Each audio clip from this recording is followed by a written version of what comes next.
इस देश के अंदर साजिशा जो लोगों के बीच में एक भेदभाव करा जा रहा है, सड़कों पे चल के इस देश को जोड़ने का काम किया। एक गुलदस्ता के रूप में हिंदू, मुस्लिम, सिख, ईसाई, बौद्ध तमाम लोग हमारे बंटवारे के विवाद हिंदुस्तान में प्रधानमंत्री किसको बनाया था? आज के नेता प्रधानमंत्री के लिए जान दिए दे रहे हैं। आडवाणी जी जैसे सीनियर लीडर को घर बैठा दिया गया। दो लोगों की सरकार केंद्र में चल रही है, दो ही लोग हैं केवल, बाकी किसी मंत्री के ऐसे चपरासी। मल्लिकार्जुन खड़गे इसके राष्ट्रीय अध्यक्ष हमारे बने, इस बार का प्रतीक उनके मुंह पे तमाचा है। महात्मा गांधी चाहते हो देश के प्रधानमंत्री बन सकते, इसी तरह सोनिया गांधी भी प्रधानमंत्री बन सकती। 15 लाख कहाँ चले गए? नौजवान 2 करोड़ नौकरियां कहाँ चली गई? देश को डिजिटल इंडिया कहाँ चला गया? देश के नागरिक हैं, हमारी धरोहर।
राहुल गांधी जिंदाबाद, भारत छोड़ो, भारत छोड़ो, छोड़ो छोड़ो भारत छोड़ो, नफरत छोड़ो, भारत छोड़ो, नफरत छोड़ो, भारत छोड़ो, नफरत छोड़ो, भारत छोड़ो, भारत छोड़ो, भारत छोड़ो, नफरत छोड़ो, भारत छोड़ो,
क्या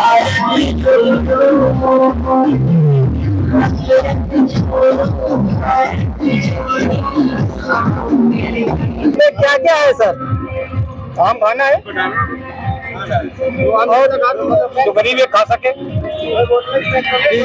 बीजेपी या अन्य पार्टियां आरोप लगाती हैं कि कांग्रेस पार्टी बहुत ही रईस खानदान से ताल्लुक रखती है और इसमें परिवारवाद चलता है और ये दिखावा है एक पद यात्रा और इनका जो कल्चर है वो वीआईपी कल्चर है। इस पर क्या, जो लोग वीआईपी कल्चर में रहते हैं, वीआईपी कल्चर को जीते हैं, उनको दूसरे को लगता ही है कि ये लोग वीआईपी है।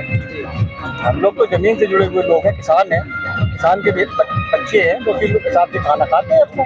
तो वही आपको दिखाई दे रहा है क्या? वही हम दिखाने के लिए, क्योंकि आप लोगों का जो लंच हो चुका है तो हमने विचार किया कि लोग जो आरोप लगा रहे तो हम दिखाना चाहते हैं। ये आप लोग देख सकते हैं किस प्रकार से कितने प्रकार का भोजन है। केवल एक आलू की सूखी सब्जी है, प्याज है, मिर्चा है और पूड़ी है, लेकिन आरोप कांग्रेस पार्टी पर लगते रहे हैं और लोग झूठे आरोप लगाकर कांग्रेस पार्टी को बदनाम करते रहे हैं। तो आप देख सकते हैं। और मैं ये एक आम कार्यकर्ता है जो यहाँ पर वरिष्ठ कार्यकर्ता है, उनके पास भी आपको ले चलता हूँ कि वरिष्ठ कार्यकर्ताओं के लिए क्या यहाँ पर विशेष प्रकार का भोजन है। तो देख सकते हैं आप लोग, जो भी कांग्रेस पार्टी के ऊपर आरोप प्रत्यारोप लगते रहे हैं, जो आम कार्यकर्ता भोजन कर रहा है वही यहाँ पर वरिष्ठ कार्यकर्ता भी भोजन कर रहे हैं। किसी के भोजन में कोई भी भेदभाव नहीं है, लेकिन कांग्रेस पार्टी को एक बदनाम करने के लिए यहाँ पर आरोप लगते रहे हैं कि कांग्रेस पार्टी बहुत ही वीआईपी कल्चर में काम करती है और बहुत ही रईसी खानदान से ताल्लुक रखती है, परिवारवाद हावी है। आप देख सकते हैं यहाँ पर जो वरिष्ठ कार्यकर्ता है उनका भी सेम ही भोजन है, कोई भी बदलाव नहीं है, कोई भी परिवर्तन नहीं है, सेम कंडीशन सभी लोगों की है। तो मैं यही दिखाना चाहता था, क्योंकि यहाँ पर जो पद यात्रा चल रही है कांग्रेस पार्टी की, उस पर लंच चल रहा है, लोग भोजन कर रहे हैं, तो सभी लोगों का एक जैसा समान भोजन है। केवल और केवल कांग्रेस पार्टी को बदनाम करने का एक प्रोपेगेंडा चलाया जाता है मोदी मीडिया के द्वारा। और आप लोग यहाँ देख सकते हैं, किसी भी मैं कार्यकर्ता के पास जाता हूँ, कार्यकर्ता या खास कार्यकर्ता, सभी का भोजन एक जैसा आपको मिलेगा, किसी में कोई परिवर्तन नजर नहीं आएगा। तो आप लोग इस चैनल को सब्सक्राइब करें, इसी तरह की हकीकत से आपको रूबरू कराते रहेंगे और भी अभी आपको यात्रा में हम शामिल करेंगे, ले चलेंगे। जो भी इस पद यात्रा का मिशन है, जो भी इसका सरोकार है, यहाँ के जो कार्यकर्ता है, पदाधिकारी है, उनसे बात भी करेंगे और जानना भी चाहेंगे कि जो ये भारत जोड़ो यात्रा कांग्रेस पार्टी की तरफ से चल रही है, उसका उद्देश्य क्या है और इसका लक्ष्य क्या है, तो हम जानना चाहेंगे। आप देख सकते हैं, कोई भी किसी भी प्रकार का, चाहे आम आदमी हो, चाहे खास कार्यकर्ता हो, चाहे वरिष्ठ कार्यकर्ता हो, किसी के भोजन में कोई परिवर्तन नहीं। ये सर जो पद यात्रा कांग्रेस पार्टी की तरफ से चलाई जा रही है, ये इसका क्या लक्ष्य है, इसके बारे में जो हमारे दर्शक हैं भारत जोड़ो यात्रा का मकसद आज पूरा देश जान रहा है कि इस देश के अंदर साजिशन जो लोगों के बीच में एक भेदभाव करा जा रहा है, लोगों का दिलों से बांटने का काम किया जा रहा है। जिस तरह आजादी से पहले महात्मा गांधी ने सड़कों पे चल के इस देश को जोड़ने का काम किया था, एक माहौल बनाया था हमारे देश के अंदर, सब धर्म के लोग एक आपस में शांति से आजादी के बाद रह रहे थे। एक गुलदस्ता के रूप में भारतवर्ष को सजाया गया था, जिसमें हिंदू, मुस्लिम, सिख, ईसाई, बौद्ध जितने लोग थे अमन चैन के साथ रह रहे थे। उनको लगता था ये हिंदुस्तान हमारा है, आज भी लगता है ये हिंदुस्तान हमारा है। तमाम लोग हमारे बंटवारे के विवाद हिंदुस्तान में रहे और उनको ये भरोसा था ये मेरा मुल्क है, हम इस मुल्क में रहेंगे। आज की जो वर्तमान की ताकत है, जो सियासत करने वाले लोग हैं, जो साजिशन ये दोस्त को के दो दिलों को बांटना चाहते हैं, वो इन तमाम धर्मों को वोट बैंक बनाना चाहते हैं। वोट बैंक की राजनीति करके वो देश को बांट करके अपनी सत्ता हासिल करना चाहते हैं।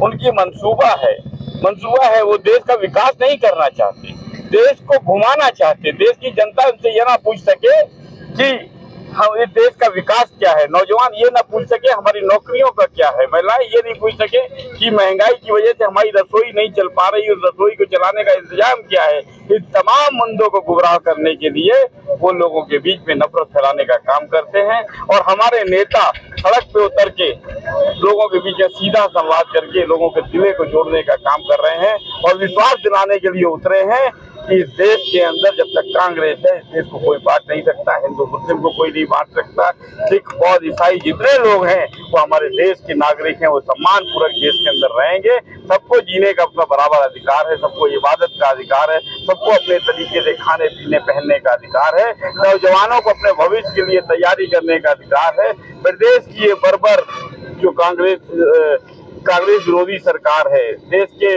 नौजवानों की विरोधी सरकार है, महिलाओं के विरोधी सरकार है, वो तमाम जिस तरह से अभी नौकरियों में बच्चे इंटरव्यू देने गए थे, बर्बरता से लाठीचार्ज किया जिस तरह के अपराधियों के ऊपर किया जाता है, उस तरीके से सरकार की हम निंदा भी करते हैं। इसके विरोध में नौजवानों को जगाने के लिए, महिलाओं के न्याय के लिए, मजदूरों के न्याय के लिए, किसानों के लिए, सबके लिए यात्रा का संकल्प लेकर के हम सड़कों पर उतरे, उनसे सीधा संवाद करेंगे और देश के अंदर जो नफरत वाली ताकतें हैं उनको कुचलने का काम ये कांग्रेस के कार्यकर्ता लोगों के सहयोग से करने का काम कर रहे हैं। कांग्रेस पार्टी पर आरोप लगता रहा है कि कांग्रेस पार्टी एक परिवारवादी पार्टी है, इस पर आप क्या कहना चाहेंगे? आप लोगों को दिखता नहीं, देख के लोग जानते नहीं है। आज हमने प्रधानमंत्री किसको बनाया था, हमने चाहते तो हम अपने जो हमारे नेता थे अपने आप खुद प्रधानमंत्री बन सकते थे। आज के नेता प्रधानमंत्री के लिए जान दिए दे रहे हैं, अपने साथियों का अपमान कर रहे हैं। आडवाणी जी जैसे सीनियर लीडर को घर बैठा दिया गया है। तमाम लोग दो लोगों की सरकार केंद्र में चल रही है, 2 ही लोग हैं केवल, बाकी किसी मंत्री की हैसियत चपरासी है भी नहीं है। और अभी मल्लिकार्जुन खड़गे इसके राष्ट्रीय अध्यक्ष हमारे बने, इस बार का प्रतीक उनके मुंह पे तमाचा है जो लोग कहते हैं परिवारवाद। हम लोग त्याग करते रहे, पहले भी त्याग करते रहे। महात्मा गांधी चाहते थे देश के प्रधानमंत्री बन सकते थे मगर ना बन करके उन्होंने हमारे नेहरू जी को प्रधानमंत्री बना। इसी तरह सोनिया गांधी भी प्रधानमंत्री बन सकती थी, उन्होंने मनमोहन सिंह जी को प्रधानमंत्री। आने वाला वक्त बताएगा। कुर्बानी हमारे नेताओं का इतिहास कुर्बानी का है, हमने देश के लिए कुर्बानी दी है और आगे इतिहास भी बताएगा हम कुर्बानी को तैयार हैं। हम क्या संकल्प लेते हैं, देश को कैसे सजाते हैं, ये आगे वाला वक्त बताएगा। जिस तरह से प्रधानमंत्री जी के द्वारा जो आरोप लगाए जा रहे हैं कि कांग्रेस पार्टी भारत जोड़ो यात्रा के नाम पर एक लोगों को गुमराह कर रही है, इस पर आप क्या कहना चाहेंगे? उनका काम आरोप लगाना है, उनको आरोप लगाना है। उन्होंने तो बहुत वादे भी किए थे, उस वादों पे आप नहीं कभी दिखाते हैं। 15 लाख कहाँ चले गए, नौजवान 2 करोड़ नौकरियां कहाँ चली गई, देश को डिजिटल इंडिया कहाँ चला गया, ये तमाम जो बातें थी, इतनी बातें थी वो कहाँ चली गई। किसानों को मूल्य दिया जाएगा, उसका हमने तो किया है, किसानों को मूल्य भी दिया, सड़क का 4 गुना किया है, किसानों की अधिकृत जमीन के लिए कानून बनाया है, सूचना का अधिकार, भोजन का अधिकार, वो सारी सारे हमारे दिए हुए, सारी बातें हमारी दी हुई है। ये जिस तरह से भारत जोड़ो यात्रा पद यात्रा चल रही है, क्या ये 24 की तैयारी है? हम सत्ता के लिए कोई काम नहीं करते, सत्ता पाने के लिए कोई काम नहीं करते। हम इस देश को जोड़ने का काम कर रहे हैं और देश को जगाने का काम कर रहे हैं, नौजवानों के भविष्य के लिए काम कर रहे हैं। अगर जो लोग सोच रहे हैं 24 की तैयारी, उनको सोचने दो। हमने कभी भी चुनाव अपने देश की जनता को, अपने सम्मानित नागरिकों को, इस देश के किसानों को वोट बैंक नहीं समझा है, उनको अपना हिस्सेदार समझा है, अपना साथी समझा है। हमारे देश के नागरिक हैं, हमारी धरोहर है। बस लास्ट सवाल है सर, ये जो पद यात्रा है आपकी कहां से कहां तक, इसका रूट मैप क्या है? हमारी यात्रा कानपुर से चली थी और विगत जो हमारे जोन में जितने भी जिले हैं उन जिलों में होती हुई चित्रकूट में 20 तारीख को समापन होगा इसका। कितनी तारीख को? 20 तारीख। ये हमारी 8 तारीख को कानपुर से चली थी। आज इसका 4था दिन हमारा आपके बीच, 5वां दिन आपके बीच जो औरैया में है। कल हमारी रहता जालौन में रुकेगी, परसों झांसी में होगी, इसका ललितपुर है, इसका महुआ है, हमीरपुर है, फतेहपुर है, बांदा है और फिर चित्रकूट है। भगवान की चरणों में हम यात्रा लेके जाएंगे।